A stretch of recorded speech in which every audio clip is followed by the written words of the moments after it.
Hi everyone! So today, try natin ang Texas Roadhouse dito sa may Robinson's Magnolia. Pagpasok mo, it will give you a sports bar vibe / diner na nakikita ko lang sa American films. Medyo mahaba yung pila but that's okay. They will give you complimentary bread and butter. Masarap yung bread nila kasi sweet. Perfect match siya dun sa savory butter nila. Hindi ko na-try yung peanut nila. Ate ko lang yung kumain yan. Umorder kami ng Caesar salad. Umorder din kami ng chicken buffalo wings. Umorder din kami ng grilled shrimp with garlic rice and veggies. In-order din namin ang kanilang beef rancher na merong tomatoes, onions, cheese.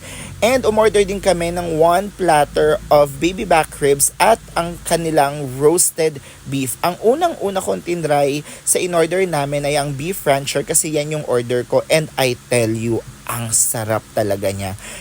Pagkatapos yan, tinry ko rin yung Caesar salad nila. Feeling ko legit yung Caesar salad nila. May kita nyo naman dyan sa reaction ko. Pagkatapos yan, tinry ko yung baby back ribs. Sobrang lambot niya. Alam nyo guys, sa lahat ng tinry namin sa Bisto Group, na-satisfy talaga ako dito sa Texas Roadhouse dahil masarap yung food nila and maganda yung serving. Malaki yung serving nila. After nyan, tinry ko rin yung kanilang grilled shrimp.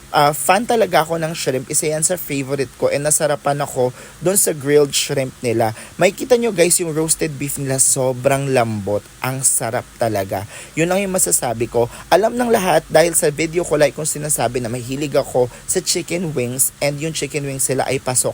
Hindi siya luma, masarap, sakto lang yung lasa. My overall experience dito sa Texas Roadhouse Chicken ay okay dahil masarap yung food nila, okay naman yung serving nila, malaki, na-enjoy ko rin yung food nila, mababait din yung taong nagsaserve, yun ang sasabihin ko, hindi to paid ad, so tinry lang talaga namin siya and swak naman siya sa panglasa ko, sobrang happy ako. Kung makikita nyo guys dito sa video na to, ayan, yan yung food coma face and sobrang sarap niya. Ito yung total bill namin is 6,325. Ito lahat ng in-order namin. Thank you guys so much for watching. Please like, follow, and subscribe.